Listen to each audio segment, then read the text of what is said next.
हम भारत के माननीय प्रधानमंत्री नरेंद्र मोदी जी को बधाई देना चाहते हैं। मैंने पहले भी मांग किया था कि नेपाल को चावल का सप्लाई होना चाहिए। मैंने तो पिछली वीडियो में आज से 6 महीना पहले, साल भर पहले हमने वीडियो भारत सरकार से मांग किया था कि भारत में जो खाद्य सुरक्षा नियम लागू है, मुफ्त में अनाज दिया जाता है, वह नेपाल को भी मिलना चाहिए। आप जो भारत सरकार जो ताइवान को, पाकिस्तान को, दूसरे देश को दे रहा है मानवता के नाम पर, आप मानवता के नाम पर ही नेपाल को, क्योंकि वह हिंदू बहुल राष्ट्र भी है और उससे भी अधिक हमारा ननिहाल भी है, ननिहाल भी है। भगवान राम का विवाह नेपाल में हुआ था, जनकपुर में हुआ था और हिंदू धर्म के मुताबिक वैसे सभी हिंदुओं का ननिहाल नेपाल में ही है। वैसे मानव जाति का कल्याण करने वाले राम का विवाह नेपाल के जनक धाम में हुआ था। सभी मानव के राम हैं तो उनका ननिहाल नेपाल ही है। लेकिन हिंदुओं का तो खास है। जब आप नेपाल जाएंगे, नेपाल के रेलवे स्टेशन पर लिखा हुआ है आप ननिहाल में हैं, आप मुस्कुराते रहिए। तो भारत सरकार से मेरा अपील है, नेपाल मुस्कुराते रहे, भारत मुस्कुराते रहे। उसे चावल की आपूर्ति तो तत्काल होनी चाहिए, लेकिन जो हमारे यहाँ खाद्य सुरक्षा नियम के तहत फ्री में अनाज दिया जाता है, आप उसी प्रकार से आप नेपाल को गेहूँ चावल भी दें, मोटा अनाज भी दें। वहाँ पर हमने 2500 बार जनक धाम में मंदिर में पूजा किया है। बहुत दिनों से हम पूजा करने के लिए जा रहे हैं। वहाँ की गरीबी, बेबसी, लाचारी को मैंने देखा है आँखों से।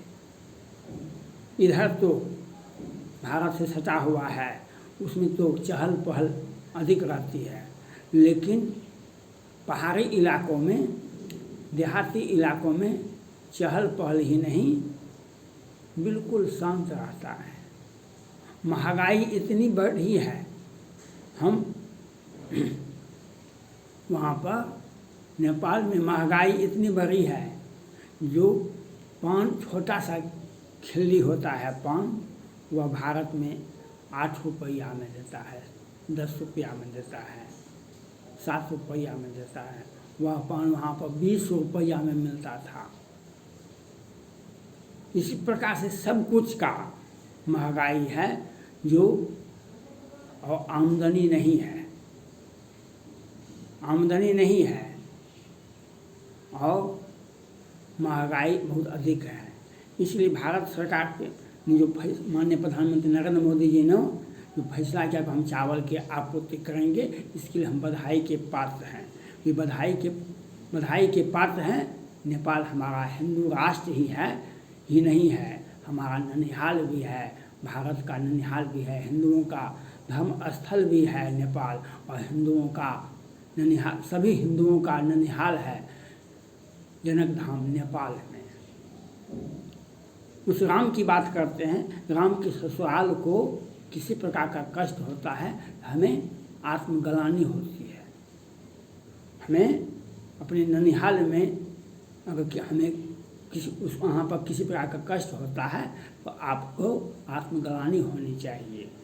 इसलिए और नेपाल के प्रधानमंत्री से अपील है, खास करके वहाँ की जनता से अपील है, नेताजी तो सभी देश में एक जैसे ही होते हैं। नेताजी सभी देश में एक ही जैसे होते हैं। कुछ देश में ज़्यादा, कुछ देश में कुछ कम।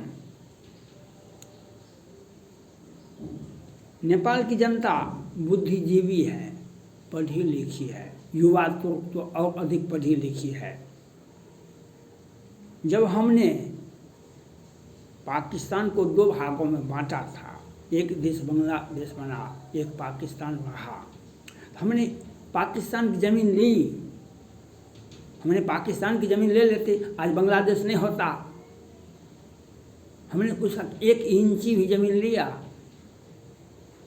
हम नेपाल का ज़मीन ले लेंगे, वो काला पानी लिपुलेख, काला पानी जो अंग्रेज शासन व्यवस्था में, ब्रिटिश शासन जो भारत में था, तो उसका जो विरोध करता था भारतीय लोग, उसको जेल भेजता था। तो जेल में कितना जगह रखिएगा, जेल में कितना दिनों तक रखिएगा, तो उसको काला पानी में भेज रहा था। यहाँ का रहन सहन असहज था, यहाँ पर चारों कात से जंगल ही जंगल रहता था, उसको काला पानी कहते हैं। काला पानी की सज़ा होती थी। और आप कहते हैं काला पानी, वह ओली साहब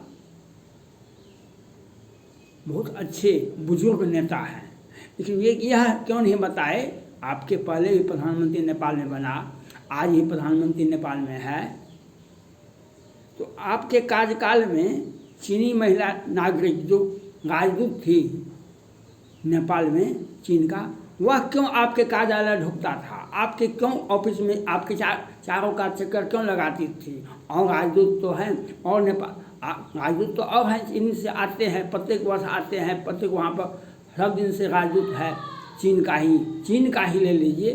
और प्रधानमंत्री तो इसके पहले भी थे, देवा साहब की, प्रचंड साहब को, और बहुत सारे लोग प्रधानमंत्री, इतने लोग तो थे, आज भी हैं और आगे भी रहेंगे। तो आपके ओली साहब के कार्यकाल में चीनी महिला जो राजदूत थी नेपाल में, वह प्रधानमंत्री के कार्यालय, प्रधानमंत्री के आवास में क्यों जाती थी, ये ओली साहब ये बता दें। जनता, नेपाल की जनता यह पूछे ओली साहब से।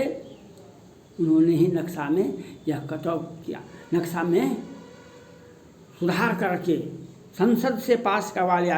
काला पानी लिपुलेख अधूरा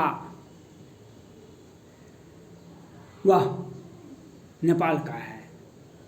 नेपाल अगर नेपाल का हो भी जाए, नेपाल क्या करेगा उसको, नेपाल क्या करेगा। हाँ, एक काम कर सकता है, बेच दे सकता है, चाइना के इशारे पर बेच दे। वहाँ पर हम आप चाइना तक पहुँचने के लिए वह सड़क का उपयोग किया जाता है, चाइना तक पहुँचने के लिए, तिब्बत तक पहुँचने के लिए वह काला पानी लिपुलेख का उपयोग किया जाता है सड़क बनाने में।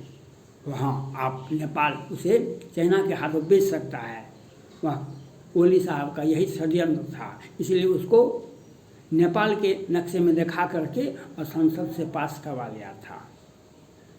लेकिन वह यह बतावे नेपाल की जनता को, नेपाल की जनता से मेरा अपील है, अगर आप चीन की जनता की तरह अपना सर झुका देंगे तो आपको भी उतना ही कष्टदायी होगा जितना चीन की जनता को हो रहा है आज।